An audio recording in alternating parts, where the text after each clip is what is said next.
Hi everyone, my name is Sophia, and today I'm going to be giving you all some insight about these two authors I read about. These authors are Dr. John Mearsheimer and research fellow Hal Brands. I'm going to start out by explaining a central topic that both authors are concerned about, which is the Cold War. And though they don't go over to narrate every single specific event of the Cold War, there are some concrete themes that are frequently touched upon in both of their works. So first, it's important to understand that during this time, there was a very divided global order. You had big powers like the United States, and you had its competing power, Russia. And this created what we called a bipolar world, which is two competing states that are the primary great powers. At this time, China was not really involved because they were actually suffering from what was called the era of humiliation for them because of British and Western colonialization and globalization that they were not able to keep up with at that time. And because of this dichotomy between the United States and Russia, there was a lot of prevailing views about what the United States should actually do. And a lot of foreign experts actually disagree about what should have happened during the Cold War, but in this case, Mearsheimer and Brands both come to a consensus that the initial actions of the United States with Russia and with China were good up until a certain point, and that's when they start to dissect.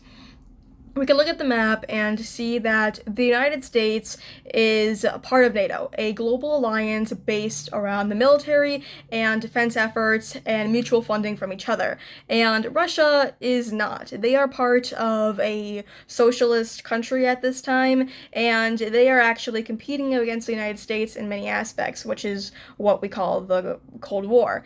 And because of this, the United States has its own clear interest, which is in democracy, and in fact, they want to spread this democracy and these free values throughout the world, which is what we like to call liberalism. And through alliances like NATO, which is based in the military, as I said, we can assume this is liberal hegemony, which is going to create a huge central theme for both of the authors and how they talk about US foreign policy. Let's look right now at Dr. John Mearsheimer. He is very renowned in the field, and he has his own school of thought called offensive realism. This offensive realism essentially means that we can group states as actors and under 5 main themes. His first assumption is that states are actors that will act under an anarchist system. And what this means is not what you think it is. Anarchy in this context does not mean some huge overthrowing the government agenda. It actually means that because there is no huge world government, there is no one that the states as nations can turn to in order for some higher form of governance. His second assumption is that all states have some capability of military offense, meaning that if push comes to shove, they do have troops, they do have tech, they do have something that'll give them that show of force. And third is that one state can never be certain of another state's intentions. And though states might not often lie to each other, this does not mean they can be 100% true either. And fourth, the principal goal of a state is to survive, which is key to the next assumption, which is that states will inevitably be strategic, rational, and smart in such an anarchist system. And because of this, we can assume that great powers like US, like China, like Russia, will automatically act in their best interest without making some sort of silly mistake or trying to sabotage themselves, which is a prerequisite to Mearsheimer's claims as well as Brand's. And so now that we've covered these big 5 assertions, we now know that Mearsheimer believes that states will almost inevitably compete with each other.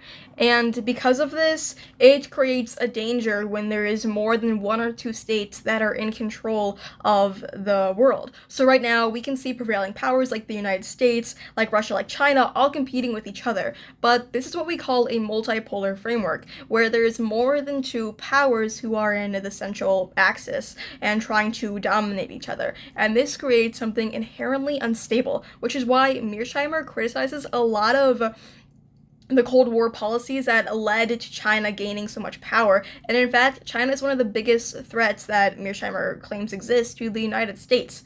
But instead of acting with military force or trying to project power onto China, Mearsheimer argues that in fact we should allocate our budget and our military resources domestically and work on our national liberal values.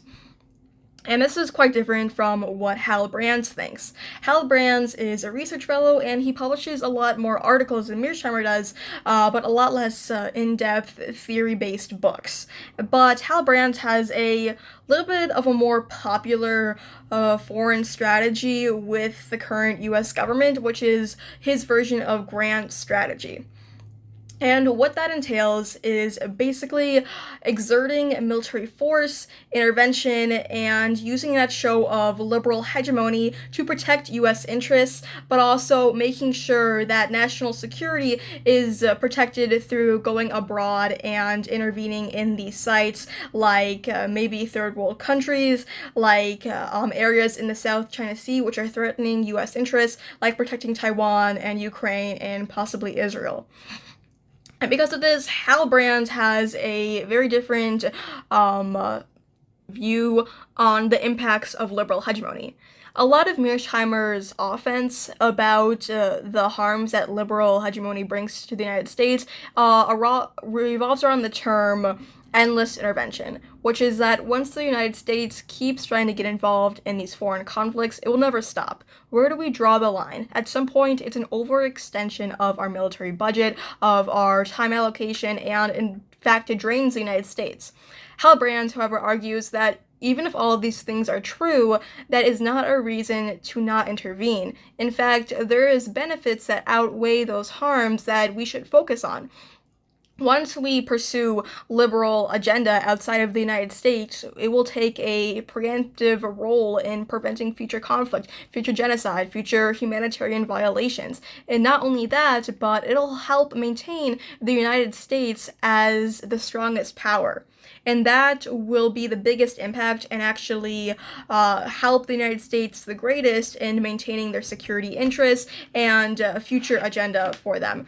And even if things like regional primacy, which is essentially even if regional primacy may be bad, it does not have to be a long-term permanent state. The United States should do everything in its power right now to push back competing powers like China and Russia in order to cement itself at the top. It does not have to keep continually doing this.